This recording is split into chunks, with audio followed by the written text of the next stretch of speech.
काफ़ी देर से आप कुछ सोच रहे हो। काफ़ी देर से हम बात कर रहे हैं। काफ़ी देर से मैं कोशिश कर रहा हूँ। काफ़ी देर से लाइट नहीं आई है। तो गाइज ऐसे ऐसे डेली यूज सेंटेंसेज आप अपनी कन्वर्सेशन में हमेशा बोलते हैं, लेकिन आज की इस वीडियो में हम जानेंगे कि हम इनको इंग्लिश में कैसे स्पीक करें, इंग्लिश में इनको कैसे बनाएं। तो गाइज चलिए वीडियो शुरू करते हैं। तो गाइज आपने नोटिस किया होगा इन सब सेंटेंसेज में एक कॉमन है, वो क्या है? काफ़ी देर से। तो गाइज इसके लिए हम इंग्लिश में यूज करते हैं फॉर ए लॉन्ग टाइम। क्या यूज करते हैं? For a long time. तो चलिए अब हम इसके स्ट्रक्चर को जानते हैं कि हम इसको कहाँ पर और कैसे यूज करेंगे। तो गाइज सबसे पहले हम लगाएंगे सेंटेंस। सेंटेंस यानी कि सब्जेक्ट, वर्ब और ऑब्जेक्ट, और फिर हम लगाएंगे फॉर ए लॉन्ग टाइम। तो चलिए अब हम एग्जाम्पल की मदद से इसको और अच्छे तरीके से समझ लेते हैं। तो गाइज हमारा फर्स्ट एग्जाम्पल है, काफ़ी देर से तुम टीवी देख रहे हो। तो गाइज आप ऐसे ऐसे सेंटेंसेस किस में बनाते हैं? प्रेजेंट परफेक्ट कंटिन्यूअस टेंस में। और प्रेजेंट परफेक्ट कंटिन्यूअस टेंस का स्ट्रक्चर क्या होता है? Subject plus has have plus been plus verb की फर्स्ट फॉर्म के साथ क्या लगाते हैं? आईएनजी। फिर हम लगाते हैं सिंस या फोर में से कोई एक लगाते हैं। सिंस कब लगाते हैं और फोर कब लगाते हैं? अगर हमारा टाइम फिक्स होता है तो हम क्या लगाते हैं? सिंस लगाते हैं। अगर टाइम फिक्स नहीं होता है तो हम क्या लगाते हैं? फोर लगाते हैं। तो गाइज इन सब सेंटेंसेज में काफ़ी देर से ये टाइम फिक्स नहीं है, तो इसलिए हमने यहाँ पर क्या लगाया है? For a long time. क्या लगाया है? For a long time.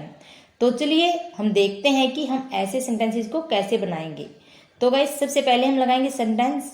Sentence यानी कि सब्जेक्ट, वर्ब और ऑब्जेक्ट, और फिर हम लगाएंगे फॉर ए लॉन्ग टाइम। तो कैसे बनाएंगे? काफ़ी देर से तुम टीवी देख रहे हो। You have been watching TV for a long time. You have been watching TV for a long time. काफ़ी देर से वह पढ़ाई कर रहा है। He has been studying for a long time. He has been studying for a long time. हमने यहाँ पर हैज क्यों लगाया है? क्योंकि वह यानी कि सिंगुलर है, तो हमने क्या लगाया? हैज लगाया। नेक्स्ट है, काफ़ी देर से वह सो रहा है। He has been sleeping for a long time. He has been sleeping for a long time. काफ़ी देर से वह रो रही थी, यानी कि किस में है ये? पास्ट में। तो हम क्या लगाएंगे? She was crying for a long time. She was crying for a long time. काफ़ी देर से तुम फोन पर बात कर रहे हो। तो हम इस सेंटेंस को दो तरीके से बोल सकते हैं। एक तो हम इसको सिंपल तरीके से बोल सकते हैं, जैसे हमने ये सेंटेंस बनाए हैं, और एक हम इसको इंटेरोगेटिव सेंटेंस में भी बोल सकते हैं, यानी कि जोर देकर बोल सकते हैं।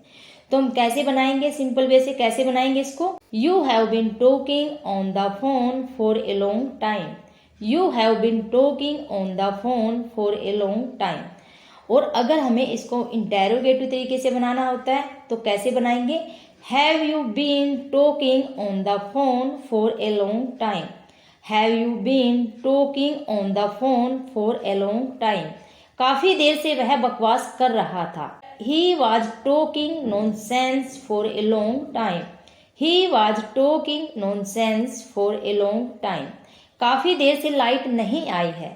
There has no electricity for a long time. There has no electricity for a long time. काफ़ी देर से मैं कोशिश कर रहा हूँ। I have been trying for a long time. Next है, काफ़ी देर से आप कुछ सोच रहे हो। You have been thinking something for a long time. You have been thinking something for a long time. काफ़ी देर से हम बात कर रहे हैं। We have been talking for a long time. तो गाइज आप ऐसे ऐसे और भी सेंटेंसेस बनाने की प्रैक्टिस कीजिए। आई होप आपको ये वीडियो ज़रूर पसंद आई होगी। तो आज की इस वीडियो में इतना ही। कल मिलेंगे किसी नेक्स्ट वीडियो के साथ। Okay bye, thank you, thanks for watching this video.